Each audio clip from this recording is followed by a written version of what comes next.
நம்ம எல்லாருக்குமே நாட்டோ தெரியும். நாட்டா அப்படின்னு ஒரு அமைப்பு இருக்குது, தெரியுமா? அந்த நாட்டா அமைப்பு ஒரு அறிவிப்பை கொடுக்குறாங்க. ஜப்பான் பயந்து நடுங்குறாங்க.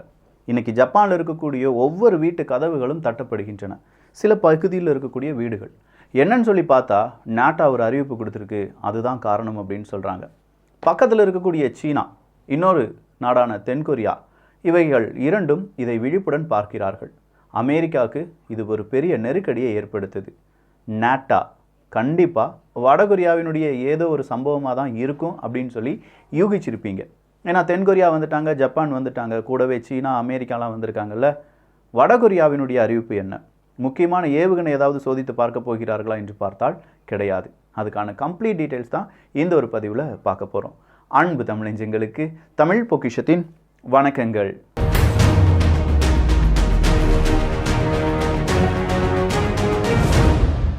நேஷனல் ஏரோஸ்பேஸ் டெக்னாலஜி அட்மினிஸ்ட்ரேஷன், இது நார்த் கொரியாவினுடைய ஏரோஸ்பேஸ் சம்மந்தப்பட்ட ஒரு அமைப்பு தான். ஸோ இந்த நாட்டா அப்படிங்கிற இந்த அமைப்பு என்ன சொல்லியிருக்காங்கன்னா, நாங்கள் இரண்டாவதான ஸ்பேஸ் சேட்டலைட்டை விண்ணில் செலுத்த போகிறோம் அப்படின்னு சொல்லியிருக்காங்க. இது ஸ்பேஸ் சேட்டலைட் அப்படின்னு சொன்னால் கண்டிப்பாக அதில் ஒரு சேட்டலைட்டுங்கிற வேர்டு வந்திருக்கு பார்த்தீங்களா? அந்த வேர்டு என்ன சொல்லுதுன்னா, ஒரு ஸ்பை சேட்டலைட்டை சொல்கிறது. இந்த ஸ்பை சேட்டலைட் அப்படிங்கிறது மே 27ஆம் தேதியிலிருந்து ஜூன் 3ஆம் தேதிக்குள் எப்போ வேணும்னாலும் நாங்கள் விண்ணில் செலுத்துவோம் அப்படிங்கிறது தான் இப்போ கிடைத்திருக்கக்கூடிய தகவல். இரண்டாவது வடகொரியாவினுடைய ஸ்பை சேட்டலைட் தான் இப்போ அவங்க விண்ணில் செலுத்த போகிறார்கள் அப்படிங்கிறது தான் தகவல். ஸோ இந்த ஸ்பை சேட்டலைட் அப்படிங்கிறது தென்கொரியாவுக்கு மிகுந்த ஒரு எச்சரிக்கையான விஷயமாக மாறியிருக்கு.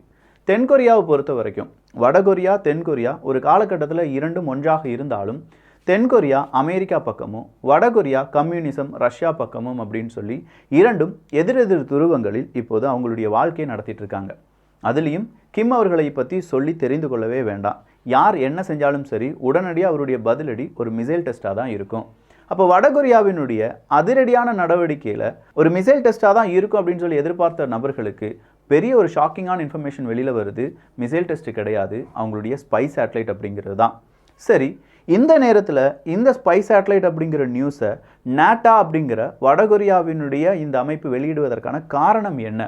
இந்த காரணமே சீனா தான். சீனா, ஜப்பான், தென்கொரியா.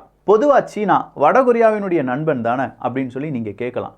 உலக அரசியலில் இவங்க நண்பன் இவங்க எதிரி அப்படிங்கிறதுலாம் எப்போதுமே கிடையாது, ஒரு சில நாடுகளை தவிர. எந்த நண்பன் எப்போ வேணாலும் எதிரியாக மாறலாம் அப்படிங்கிறது எல்லோருக்கும் தெரிஞ்ச விஷயம்தான். ஸோ சடனாக வந்திருக்கக்கூடிய ஒரு சேஞ்ச் என்னென்னா, 2019 வரை தென்கொரியா, ஜப்பான் மற்றும் சீனா 3 பேரும் பேசிக்கொள்வார்கள். எதை பேஸ் பண்ணி பேசிக்கொள்வார்கள் அப்படின்னா, வடகொரியாவை பேஸ் பண்ணியே நிறைய டிஸ்கஷன் அப்படிங்கிறது நடக்கும். கடந்த 4 வருடங்களாக அப்படி ஒரு டிஸ்கஷன் நடக்கவே இல்லை. ஒன்று கொரோனாவில் தள்ளி போச்சு அப்படின்னு சொன்னாங்க, இன்னொன்று உலக அரசியலில் சீனா தனிமையாக ஒரு இடம் பிடித்து விட்டது, மூணாவதாக சீனாவும் வடகொரியாவும் நண்பர்கள் அப்படின்னு சொல்லி பேச்சு அடிபட்டுச்சு, நான்காவதாக இருப்பது உக்ரைன் மற்றும் ரஷ்யா வார், அதில் வடகொரியா சீனாவினுடைய இன்வால்மெண்ட். இது எல்லாமே சேர்ந்து தான் இந்த 3 நாடுகளுடைய அந்த மீட்டிங் அப்படிங்கிறது நடைபெறாமலே இருந்துச்சு. ஆனால் ஒரு காலகட்டத்துக்கு பிறகு ஜப்பான் சொல்கிறாங்க, இல்லை தென்கொரியா கூட நான் பேச போகிறேன்னு சொல்கிறாங்க. தென்கொரியா யாருக்கு தேவைப்படுது? கண்டிப்பாக சீனாவுக்கு தேவைப்படுது. ஏன்னா வடகொரியா மட்டும் நண்பர்களாக இருந்தால் போதாது, நமக்கு தென்கொரியாவும் நண்பராக வேண்டும் அப்படின்னு சொல்லி சீனா நினைக்கிறதுனால தென்கொரியாவும் ஜப்பானும் மற்றும் சீனாவும் சேர்ந்து இருக்கக்கூடிய இந்த மீட்டிங்க்கு சீனாவும் ஓகே பண்ணுறாங்க. இது எல்லாமே அடுத்த வாரத்தில் நடக்க போகுது அப்படிங்கிற இன்ஃபர்மேஷன் தான் நமக்கு கிடைச்சிருக்கு. அப்படி ஒரு இன்ஃபர்மேஷன் கண்டிப்பாக வடகொரியாவுக்கும் கிடைச்சிருக்கும். ஸோ வடகொரியா சடனாக ஒரு அறிவிப்பை கொடுக்குறாங்க, எங்களுடைய அடுத்த ஸ்பை சேட்டலைட்டை விண்ணில் செலுத்த போகிறோம். ஆல்ரெடி ஒரு ஸ்பை சேட்டலைட், இது இரண்டாவது ஸ்பை சேட்டலைட் அப்படின்னு நான் சொன்னேன் பார்த்தீங்களா? ஆல்ரெடி ஒரு ஸ்பை சேட்டலைட்டை இதே வடகொரியா விண்ணில் ஏவியது. அப்படி ஏவிய போது என்ன தெரியுமா நடந்துச்சு? அந்த சேட்டலைட்டை ஏவிய எச்சங்கள் இருக்கும் பார்த்தீங்களா, டெப்ரிஸ், அது என்ன செய்யுது? ஜப்பான் மேலேயும் கொஞ்சமாக தென்கொரியா மேலெலாம் விழுந்துருச்சு, டெப்ரிஸ் வந்து எங்கள் ஏரியாலாம் விழுந்துருச்சு அப்படின்னு சொல்லி பெரிய ஒரு பரபரப்பை கிளப்பிட்டாங்க. இன்றைக்கும் அதே மாதிரியான ஒரு பரபரப்பு தான் ஜப்பானில் சில ஏரியாக்களில் இருந்தது அப்படின்னு சொல்லலாம். அப்போ வடகொரியாவினுடைய இந்த நாட்டா அமைப்பு, நாங்கள் இந்த மாதிரியான ஸ்பேஸ் சேட்டலைட்டை விண்ணில் செலுத்த போகிறோம். ஸோ கிட்ட இருக்கக்கூடிய ஜப்பானாக இருக்கட்டும், குறிப்பாக அவங்க சொல்லப்போனால் கொரியன் பெனிசுலாவாக இருக்கட்டும், சீனாவாக இருக்கட்டும், பிலிப்பைன்ஸினுடைய சில ஏரியாக்களாக இருக்கட்டும், இங்கே எல்லாமே எங்களுடைய டெப்ரிஸ் வர்றதுக்கான வாய்ப்புகள் இருக்குது, சூதானமாக இருந்துக்கோங்கப்பா அப்படிங்கிறது ஒரு அறிவிப்பாக கொடுத்துருக்காங்க. சரி, அப்படின்னா வடகொரியா முதலில் அனுப்பின ஸ்பை சேட்டலைட் எது அப்படின்னு பார்த்தீங்கன்னா மலிங்கியோங் 1 அப்படின்னு சொல்லுவாங்க. இந்த மலிங்கியாங் 1 அப்படிங்கிறது ஒரு ரெகானசைன்ஸ் சேட்டலைட் தான். ரெகானசைன்ஸ் அப்படின்னு சொல்லும் போதே கண்டிப்பா நமக்கு தெரியுது ஏதோ ஒன்று உன்னிப்பா கவனிக்கக்கூடிய உளவு வேலை செய்யக்கூடிய ஒரு சேட்டலைட். ஆனா இந்த சேட்டலைட் இப்போ ஒர்க் ஆகுதா அப்படிங்கிறது ஒரு பெரும் கேள்வி. தென்கொரியா சொல்றாங்க வடகொரியா சேட்டலைட்டை விண்ணில் செலுத்தியிருக்காங்க, அதுவும் சன் சிங்க்ரனஸ் ஆர்பிட்ல செலுத்தி இருக்கிறார்கள். பட் அந்த சேட்டலைட் சரியா ஒர்க் ஆகலை அப்படின்னு சொல்றாங்க.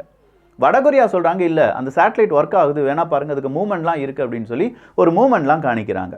சரி, சேட்டலைட்டை செலுத்துற அளவுக்கு வடகொரியாவுக்கு திறன் இருக்கிறதா அப்படின்னு பார்த்தா இதற்கான பாதிக்கும் அதிகமான டெக்னாலஜி ரஷ்யா டிரான்ஸ்ஃபர் பண்ணியிருக்கலாம் அப்படிங்கிறது தான் இப்போ அமெரிக்கா உட்பட பல நாடுகளுடைய அச்சமும். இந்த அச்சம் அப்படிங்கிறது தென்கொரியாவுக்கு மட்டும் இல்லை, வேர்ல்டு முழுவதுமா இருக்கு. ஐநா சபை இதே வடகொரியாவை நீ விண்ணில் சேட்டலைட்லாம் செலுத்தக்கூடாது அப்படின்னு சொல்லி தடை போட்டு வச்சிருக்காங்க. ஒரு நாட்டுக்கு எதிராக பல நாடுகள், உலகத்துக்கு பொதுவான ஒரு அமைப்பு ஒரு தடையை போட்டிருக்கு அப்படிங்கிறது உங்களால் நம்ப முடியுதா? அவங்க நினைச்ச நேரத்துக்கு அவங்களால ஒரு சேட்டலைட்டை விண்ணில் செலுத்த முடியாது.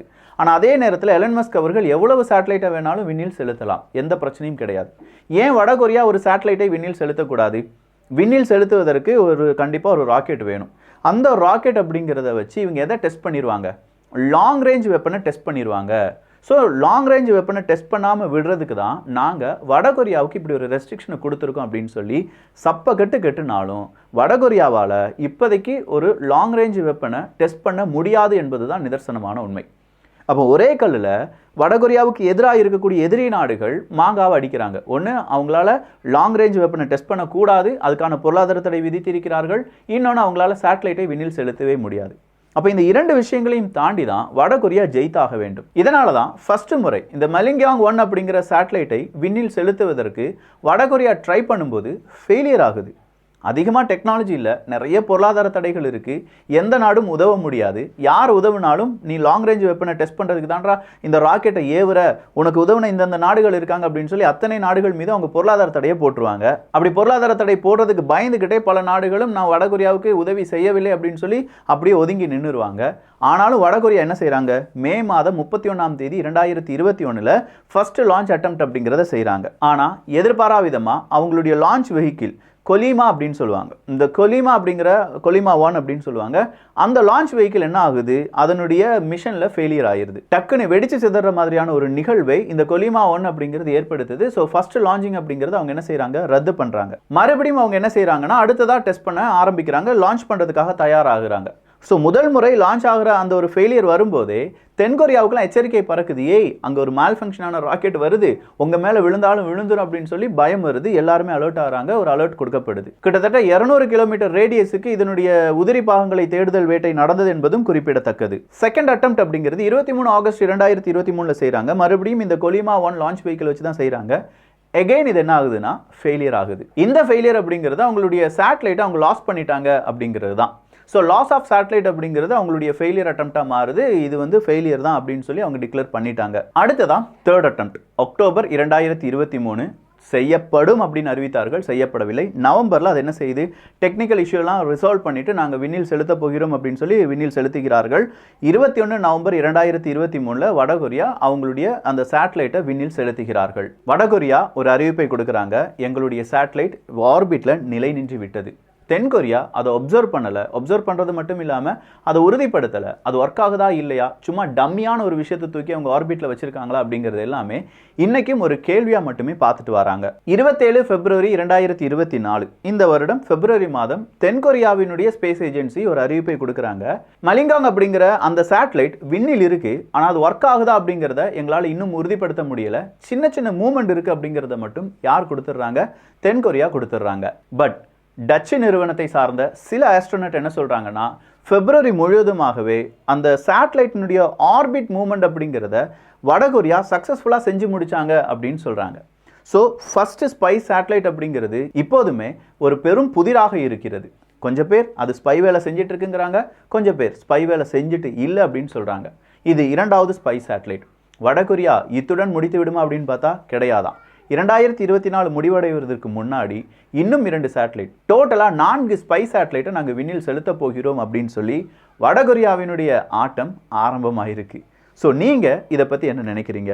அவங்களுடைய ஸ்பை சேட்டலைட் விண்ணில் செலுத்தப்பட்டால் பிற நாடுகளுக்கு பயம் அப்படின்னு சொல்லும்போது எல்லா நாடுகளுமே ஸ்பை சேட்டலைட்டை விண்ணில் செலுத்தி கொண்டு தான் இருக்கிறார்கள். அப்படின்னா சில நாடுகளுக்கு ஒரு சட்டம், இன்னும் சில நாடுகளுக்கு வேறொரு சட்டம் அப்படிங்கிறத ஏற்றுக்கொள்கிறீர்களா இல்லையா?